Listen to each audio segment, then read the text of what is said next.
Hi, ഇന്ന് നമ്മൾ സംസാരിക്കാൻ പോകുന്ന ഒരു വിഷയം എന്താണെന്നറിയോ? ഇന്ന് കല്യാണം കഴിഞ്ഞ പല സ്ത്രീകൾക്കും അവിഹിത ബന്ധങ്ങളുണ്ട്. അതേപോലെ പല സ്ത്രീകളും ഭർത്താവിനെയും കുട്ടികളെയും ഉപേക്ഷിച്ച് മറ്റൊരാളുകളോട് കൂടി പോകുന്ന ഒരു പ്രവണതയും കൂടി വരുന്നു. എന്തായിരിക്കാം ഇതിന് കാരണം എന്ന് പറയുന്നത്? എന്തായിരിക്കാം ഇതിന് കാരണം? അതായത് അപ്പോൾ ഇതിനുള്ള മറുപടി എന്ന് പറയുന്നത് പല ആളുകളും നമ്മൾ ഈ സോഷ്യൽ മീഡിയയിലൊക്കെ ഇട്ടത് കാണാം.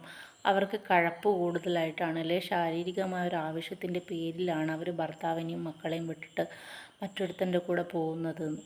സത്യം പറഞ്ഞാൽ ഒരു സ്ത്രീ എന്ന നിലയിൽ ഒരു സ്ത്രീകളുടെ മനസ്സ് എന്ന് പറയുന്നത് ഒരിക്കലും ഒരു പെണ്ണും ശാരീരികമായ ആവശ്യത്തിന് വേണ്ടിയിട്ട് ഭർത്താവിനെ വിട്ടിട്ട് അവരെ എത്ര എന്ത് കുറവുകളുള്ള ഭർത്താവായാലും അവരെ വിട്ടിട്ട് ശാരീരികമായ ഒരു ആവശ്യത്തിനോ അവരുടെ സൗന്ദര്യം കണ്ടിട്ടോ മറ്റൊരാളുടെ കൂടെ പോകില്ല എന്നുള്ള ഒരു പരമമായ സത്യം ആദ്യം നമ്മൾ തിരിച്ചറിയണം എന്നുള്ളതാണ്. കാരണം ഈ സ്ത്രീ പോകാനുണ്ടാകുന്ന ഒരേയൊരു കാരണം എന്ന് പറയുന്നത് ഭർത്താവിൻ്റെ ഭാഗത്തുനിന്നുണ്ടാകുന്ന അവഗണനയാണ്. അവഗണന, അവരെ സ്നേഹിക്കാതിരിക്കുക, അവർക്ക് വേണ്ടിയിട്ട് സമയം കൊടുക്കാതിരിക്കുക, അതായത് സമയം അവരോട് ചിലവഴിക്കാതിരിക്കുക, അതാണ് ഏറ്റവും ഇമ്പോർട്ടൻ്റ് ആയ കാര്യം.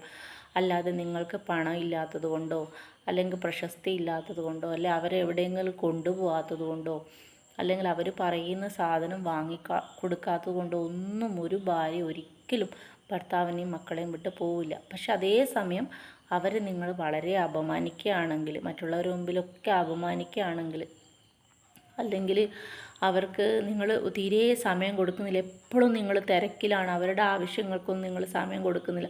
ഈ സമയം കൊടുക്കുന്നില്ല എന്ന് പറയുമ്പോൾ നമ്മൾ വിചാരിക്കും നമ്മൾ ആവശ്യത്തിനുള്ള ഭക്ഷണത്തിനുള്ള സാധനങ്ങളെല്ലാം വാങ്ങിക്കൊടുക്കുന്നുണ്ട്, അവർക്ക് ഡ്രസ്സ് വാങ്ങിക്കൊടുക്കുന്നുണ്ട്, വലിയ വീടെടുത്ത് കൊടുത്തിട്ടുണ്ട്, കാർ എടുത്ത് കൊടുത്തിട്ടുണ്ട്. ഇതൊന്നുമല്ല കേട്ടോ വിഷയം. ഇതൊന്നും അവർ നിങ്ങളുടെ സമയത്തിനേക്കാൾ ഉപരി ഈ വക കാര്യങ്ങൾക്കൊന്നും അവർ വലിയ വില കൽപ്പിക്കില്ല എന്നുള്ളതാണ്. കാരണം നിങ്ങൾ അവരുടെ കൂടെ സമയം ചിലവഴിക്കുന്നുണ്ടോ, നിങ്ങൾ അവരുടെ കൂടെ ഇരിക്കുമ്പോൾ സന്തോഷമുണ്ടോ എന്ന് മാത്രമാണ് അവർ നോക്കുന്നത്. അതുകൊണ്ട് നിങ്ങളൊരു കാര്യം ചെയ്യേണ്ടത് എന്ന് വെച്ച് കഴിഞ്ഞാൽ നിങ്ങളുടെ ഭാര്യയ്ക്ക് സമയം കൊടുക്കുക. കാരണം മറ്റൊരാളുടെ കൂടെ ഈ ഭാര്യ ഇറങ്ങി പോകണമെങ്കിൽ ആ ഭാര്യ മറ്റൊരാളുമായിട്ട് അടുക്കാൻ വേണ്ടിയിട്ട് ഒരുപാട് സമയം എടുക്കും. അപ്പോൾ അത്രയും സമയം നിങ്ങൾ അവരെ ശ്രദ്ധിക്കുന്നില്ല എന്നർത്ഥം. അവരെന്തു ചെയ്യുന്നു, എവിടെ പോകുന്നു, എത്ര സമയം ഫോണിൻ്റെ കീഴിൽ നിൽക്കുന്നു, അവരാരോടെങ്കിലും സംസാരിക്കുന്നത്, അപഹിത ബന്ധങ്ങളുണ്ടോ, ഒന്നും ഈ ഭർത്താവ് ശ്രദ്ധിക്കാത്തത് കാരണമാണ് ഭാര്യ ഇങ്ങനെയുള്ള ബന്ധങ്ങളിലേക്ക് പോകുന്നത്. അപ്പോൾ നമ്മളത് ശ്രദ്ധിക്കുകയാണെങ്കിൽ നമ്മളത് അവിടെ വെച്ച് ക്ലോസ് ചെയ്ത് കഴിഞ്ഞാൽ ഉറപ്പായിട്ടും ഇങ്ങനെയുള്ള സംഭവങ്ങൾ ഒരു ഭാര്യയ്ക്കും സംഭവിക്കില്ല എന്നുള്ളതാണ്. അപ്പോൾ ഭർത്താവിൻ്റെ അശ്രദ്ധ മാത്രമാണ് ഭാര്യ ഇങ്ങനെ പോകാനുള്ള കാരണം. കാരണം ഇങ്ങനെ പോകാൻ വേണ്ടി